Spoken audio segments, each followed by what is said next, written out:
এই ভিডিওতে দেখাবো এই চমৎকার হাতার ডিজাইনটি কিভাবে আপনি তৈরি করবেন। তো সবার প্রথমে ডিজাইনটি করার জন্য আমি একটি হাতা কাটিং করে নিয়েছি এবং একটি হাতাই হচ্ছে দুইটি পার্ট করে নিয়েছি মাঝ বরাবর কেটে নেওয়ার পরে এখানে প্রথম স্টেপে আমরা যে কাজটি করব, আমাদের হাতার যে মুখ রয়েছে বা যে মুহুরির সাইড রয়েছে এখানে হচ্ছে চিকন করে আমরা হ্যাম সেলাই দিয়ে নিব। তো এখানে প্রথম অবস্থায় আমরা উপর দিয়ে একটা সেলাই দিয়ে নিব। দেখুন এই সেলাইটি প্রথম অবস্থায় আপনাকে করে নিতে হবে। দেন আপনাকে এখানে আরও একটি সেলাই একদম সাইড দিয়ে আপনাদের করে নিতে হবে। তো এখানে টোটালে আমরা দুইটা সেলাই করে নিব।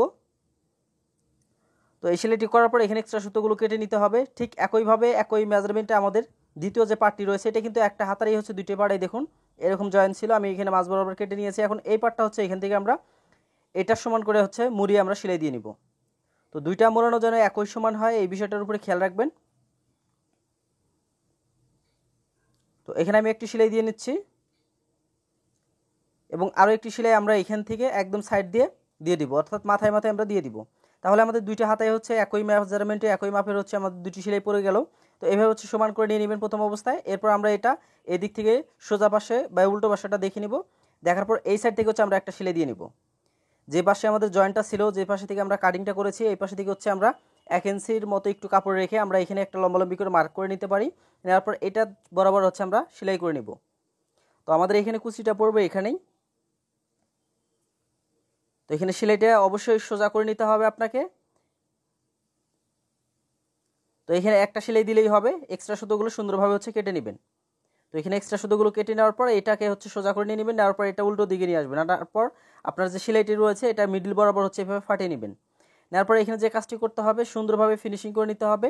নেওয়ার পর আমরা এখানে হচ্ছে একটা ঘাট করে নেব। তো এর জন্য আমরা এখানে গ্যাপ রাখবো। গ্যাপ রেখে আমরা হচ্ছে এখানে সাইড দিয়ে একটা সেলাই করে নেব। এখানে হালকা কাপড় আমরা মুড়িয়ে দিলাম, মুড়িয়ে দেওয়ার পর এখানে হালকা করে আমরা সেলাই করে নিয়ে নিব। তো একটু ভালোভাবে খেয়াল করবেন আমি কিভাবে ধরতেছি এবং কিভাবে সেলাইটা দিচ্ছি। আপনি একটু দেখলে, মনোযোগ দিয়ে দেখলে আপনি বিষয়টা ক্লিয়ার হবেন। তো একদম সহজ নিয়মে কিন্তু আপনি জাস্ট 5-10 মিনিটের মধ্যে এই চমৎকার ডিজাইনটি কিন্তু আপনি হচ্ছে আপনার হাতার কিন্তু তৈরি করে নিতে পারবেন। তো এটা আপনি চাইলে আপনার ফরকে ইউজ করতে পারবেন, গোলজামাতে ব্যবহার করতে পারবেন। আমি এটা এক কালার কাপড় দিয়ে দেখিয়ে দিয়েছি। আপনি প্রিন্টের যে কাপড়গুলো আছে সেখানে যদি আপনি ইউজ করেন তাহলে আরও অনেক সুন্দর দেখাবে। তো এখানে আমরা দ্বিতীয় সেলাইটি দিয়ে নিচ্ছি। এখানে কিন্তু দুইটা আমাদের ঘাট থাকবে। এখানে হচ্ছে আমরা যে ফিতাটা আপনারা দেখেছেন প্রথমেই, ওই ফিতাটা হচ্ছে আমরা এটার ভিতর দিয়ে দিব। তো আমার এই সেলাইটাও করা কিন্তু এখানে কমপ্লিট। এভাবে হচ্ছে এই সেলাইটা করে নেবেন প্রথম অবস্থায়।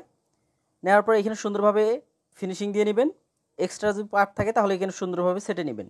নেওয়ার পরে এখানে দেখুন আমি যে এখানে দুইটা ফিতা তৈরি করে নিয়েছি অলরেডি এবং এখানে একটি সিটি পিন নিয়েছি। সিটি পিনের ভিতর দিয়ে আমি এটা ঢোকাবো। ঢোকানোর পর এই যেটা আমরা ঘাটটা করেছি এই ঘাটের ভিতর দিয়ে হচ্ছে দুই পাশে আমরা দিয়ে নিব। এখানে যখন আপনারা এই ফিতাটি প্রবেশ করাবেন অবশ্যই এখানে খেয়াল রাখবেন যেন হচ্ছে কোনো প্রকার পাক না খায়। পাক খেলে কিন্তু হচ্ছে আপনার ডিজাইনটা কিন্তু হচ্ছে ভালো দেখাবে না। তো এই জন্য অবশ্যই সোজা করে ঢোকাবেন। এখানে অবশ্যই সময় নিয়ে আপনি এটা ভিতরে দিবেন, দিয়ে এদিক থেকে হচ্ছে বের করে নিয়ে নেবেন। তো দেখুন সিটি পিনটা আমি কিন্তু এদিক থেকে বের করে নিয়ে নিলাম। আমার ফিতাটাও কিন্তু হচ্ছে এদিকে বের হয়ে গেছে। তো এখন এখানে যে কাজটি করব, এখানে জাস্ট আমি এখানে একটু সেলাই দিয়ে আটকে নিতে পারি যেন হচ্ছে এটা বের না হয়ে আসে। তো এখানে হালকাভাবে আটকে নিতে পারেন। এরপর এখানে যে কাজটি করবেন আপনারা এখানে যে দ্বিতীয় যে ফিতাটি রয়েছে সেমভাবে আপনারা এখানে লাগিয়ে নেবেন। তো যারা আমার চ্যানেলে এখনও নতুন রয়েছেন অবশ্যই দর্জি একাডেমি ইউটিউব চ্যানেলটি সাবস্ক্রাইব করে রাখবেন এবং ফেসবুক পেজ থেকে যারা ভিডিওটি দেখতেছেন অবশ্যই পেজটি ফলো দিয়ে রাখবেন, পেজটি লাইক করে রাখবেন এবং পেজের ভিডিওটি অবশ্যই শেয়ার করে দিবেন। আর যদি কোথাও কোনো বুঝতে সমস্যা হয় তাহলে সেটা অবশ্যই কমেন্টের মাধ্যমে জানাতে পারেন। তো এটা কিন্তু আমার এখানে কিন্তু হচ্ছে বের হয়ে গেছে দেখুন। ঠিক একই নিয়মে কিন্তু আমি দুইটা সিটি পিন আমি এখানে বের করে নিয়ে নিলাম। ঠিক আগের মতো করে এখানে হচ্ছে আমি এখানে সেলাই দিয়ে হালকা করে আটকে নিব। তো এখানে এক্সট্রা পার্টগুলো আমি হচ্ছে সুন্দরভাবে সমান করে নিয়ে নিব। এখন এইটা জাস্ট আমরা এই দিক থেকে হচ্ছে টান দিয়ে বের করে নেব। এটা যতটুকু আপনি রাখতে যাচ্ছেন রেখে নেবেন। রাখার পরে এখানে হচ্ছে আপনি এখানে ফুল তৈরি করে নেবেন। এটা আপনি চাইলে ডিজাইনের ফুলও দিতে পারেন বা সিম্পল যেভাবেও দিতে পারেন, সমস্যা নেই। এখানে অবশ্যই আপনি ছোট করে দিবেন যেহেতু হচ্ছে এখানে হাতের একটা বিষয় সামনের দিকেই থাকবে। তো এখানে ছোট করে আমি দিয়ে নিব। তো এটা আমি দুইটা পার্টে হচ্ছে একই সাথে কাটিং করব। দ্বিতীয় পার্টটা আমি এখানে অ্যাটাচ করে নিচ্ছি। আপনি চাইলে এটাকে যে কাজটি করতে পারেন, আমি এখানে হচ্ছে চ্যাপটা নিয়েছি লেসটি বা ফিতাটি। আপনি চাইলে এখানে হচ্ছে ডরি পাইপিংও এখানে অ্যাটাচ করতে পারেন। এটা আপনার রুচির উপর ডিপেন্ড করবে। এরপরে এখানে আমি হচ্ছে এটা আড়াআড়ি করে হচ্ছে কেটে নিব, তাহলে একটা ফুলের মতো একটা শেপ চলে আসবে। তো এভাবে হচ্ছে এই কাজটা আপনারা করে নিয়ে নেবেন। দেন আপনি এখানে চাইলে এটা হচ্ছে আপনি কতটুকু রাখবেন, কতটুকু পর্যন্ত দিবেন সেটা আপনি এখান থেকে রাখতে পারেন। এটা আমি অর্ধে দিব, তাহলে এটা এদিক থেকে নিয়ে আপনি এখানে একটা বান দিয়ে নেবেন বা গিরু দিয়ে নিতে পারেন। এরপর হচ্ছে আপনি ফিডিংয়ের সেলাইটি আপনি করে দেবেন, তাহলেই কিন্তু আপনার কাজটি কমপ্লিট হয়ে যাবে। তো আজকের এই ভিডিওটি কেমন লেগেছে অবশ্যই কমেন্ট করে জানাবেন, আর অবশ্যই ভিডিওটি বেশি বেশি শেয়ার করে দিবেন। দেখা হচ্ছে